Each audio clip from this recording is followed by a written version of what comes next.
So I am all hooked up everywhere. My IV's put in finally. The nurse tried to put it in right there, but it wouldn't go. It was so painful. She kept like moving it, like moving the needle and then shoving it in, taking it out, putting it back in. It was so bad. And then my vein blew, so she had to take it out. And then she put it in like the regular spot and it went right in. And I was like, girl, I told you.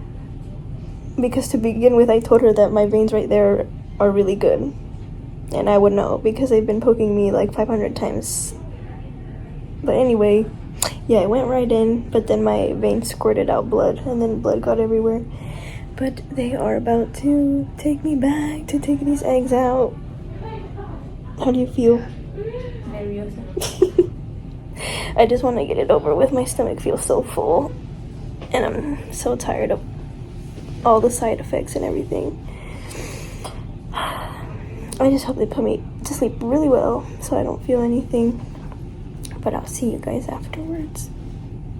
Alright guys, so it is the day after my egg retrieval surgery. Don't mind my little band-aid here. I just came back from the dermatologist and I got a little skin tag removed. Stay tuned for that video because I did film the entire process. I'm actually very surprised as to how well I'm healing. I thought I was going to be like in bed for a couple of days.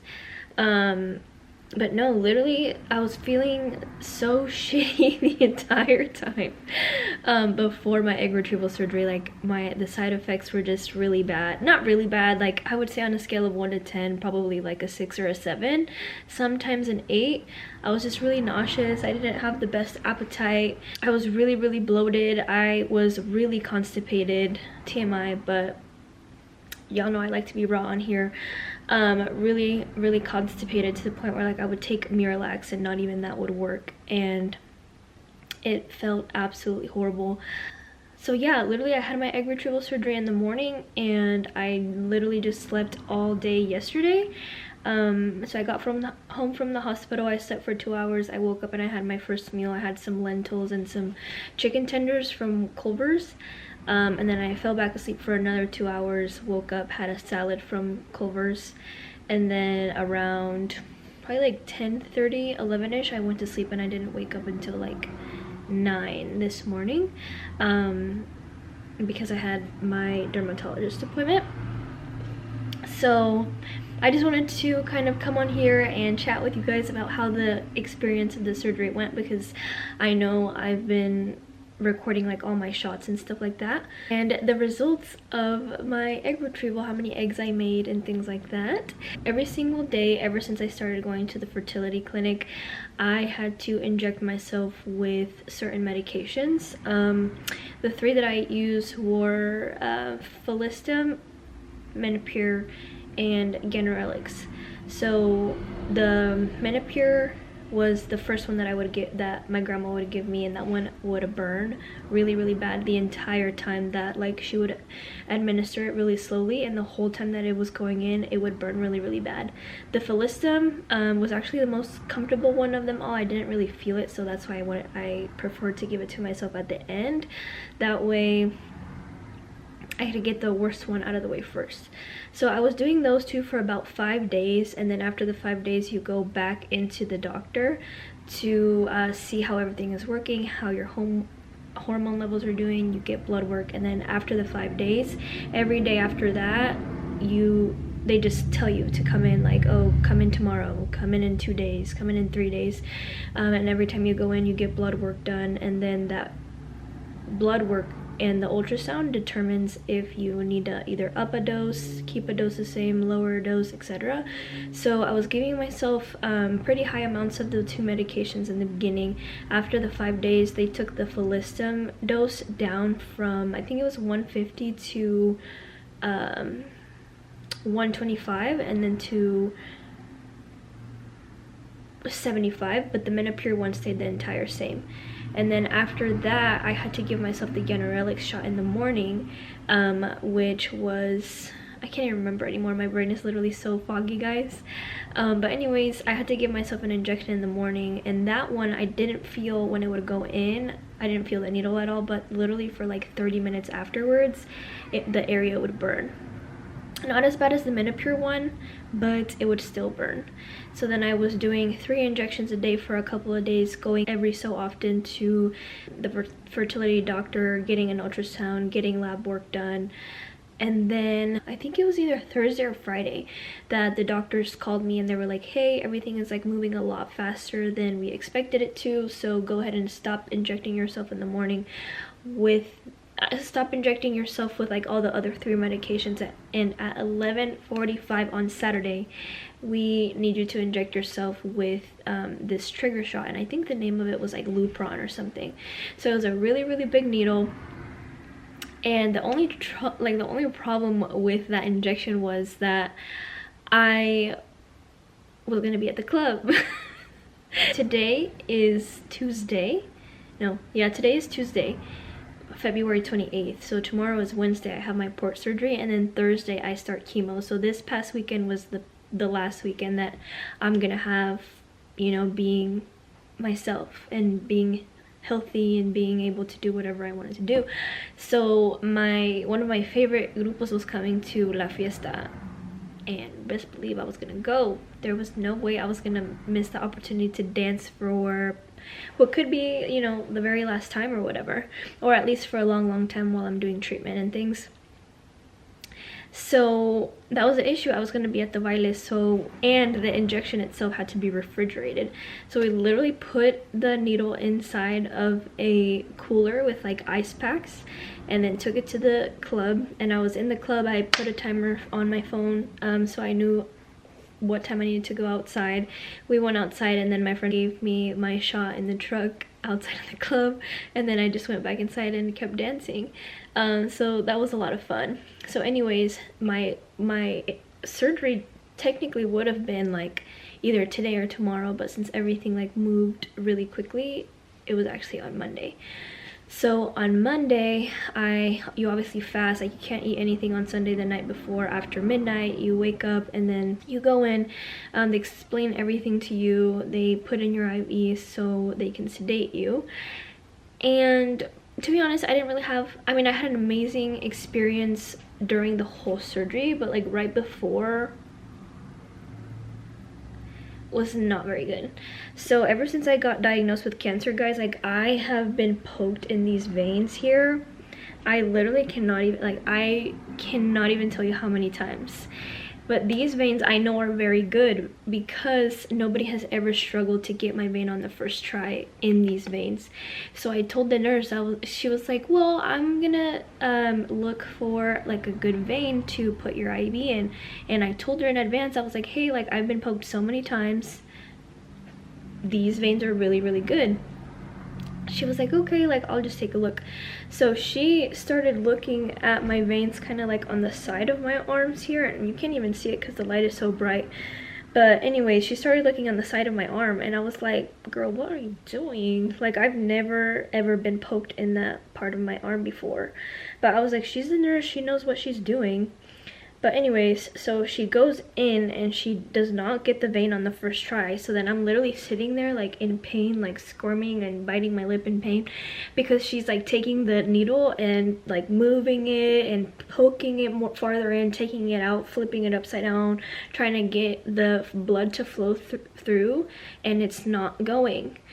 And I'm just sitting there and she's like, are you okay? And I'm just like, yeah, I'm fine, whatever. Like, no, I'm not fine, but you do what you gotta do, you know?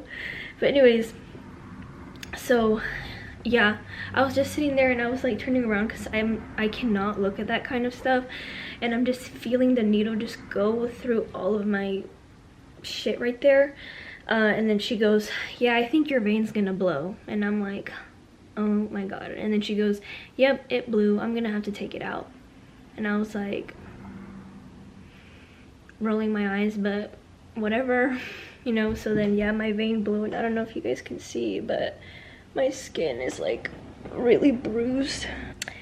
So then I told her, I was like, how about you try it right here? nobody ever really struggles with those veins. She was like, yeah, like I was gonna do that one, but since you've been poked there so many times, like I was scared of it not going in on the first try or whatever. And I was like, just try it, just do it. And she stuck it in, and I was like, did it work? She was like, yep. And I was like, okay. Aside from that, everything was pretty smooth sailing after that.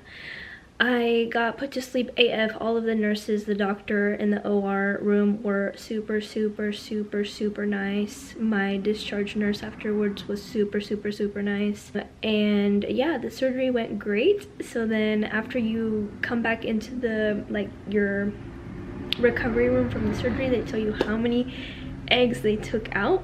And I was so, so, so happy, because the nurse told me that they were able to take out 36 eggs. And she was like, oh my, well, first of all, like I was still half asleep. Like I was listening to her talking, but like I was half asleep, and or not half asleep, but like still kind of under the whole sedation thing. She was like, oh my gosh, like we were really, really surprised. Like you should be really, really proud with this number. Like most people are lucky if they even get 20. And I was just like really, really happy, and I started crying because I got really emotional. I don't know if the sedation medication made me emotional, but when I was 18 years old, I went to the OBGYN, and then because my periods were really irregular, and she had told me that I was either not going to be able to have kids, or that I was just going to struggle a lot with having kids whenever the time did come. So for the past 5 years, like, or yeah, 5 years, I'm 23.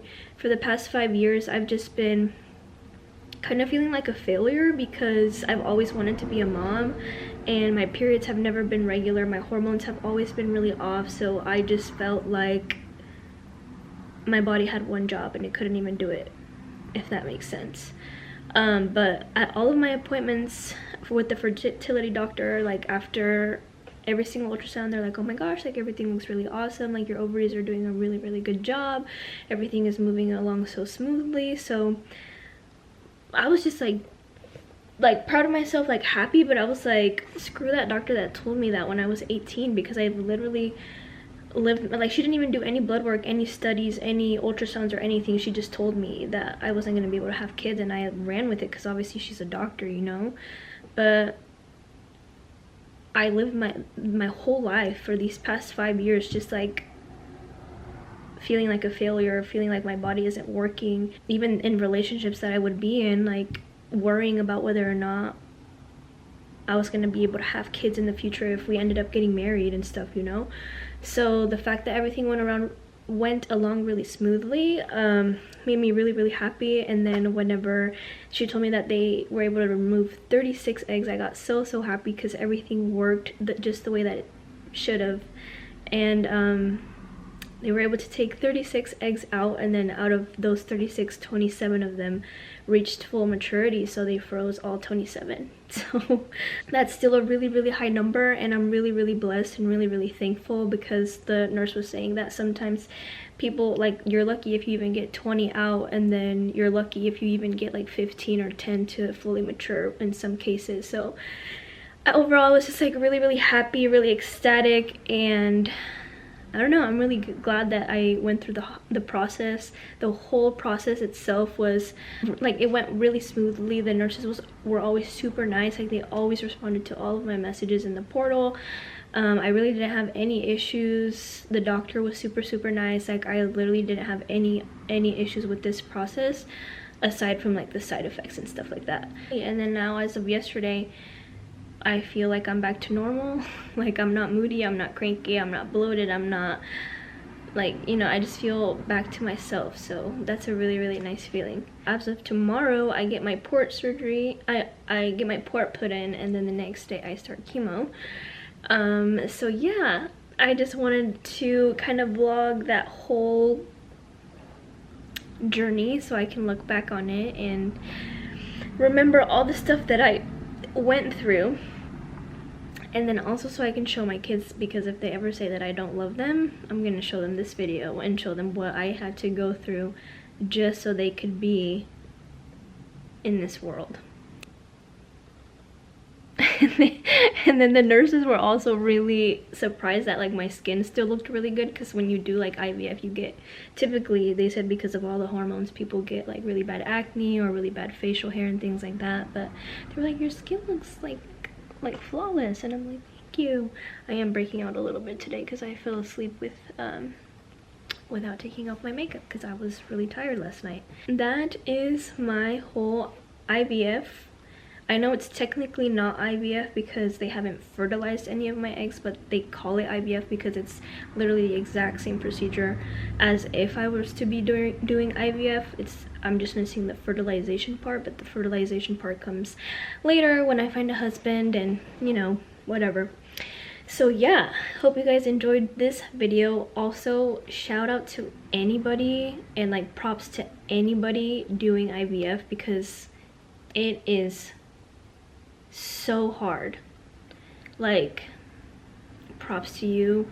I only had to do it for one round. Sometimes people have to do it for 2 or 3 or 4 or however many times. I could not imagine, because having to inject yourself every single day, go through that pain, go through the side effects of it all, like, it's just a lot. So props to anybody doing that. And if you guys have any questions about the whole process, you can comment down below or message me privately.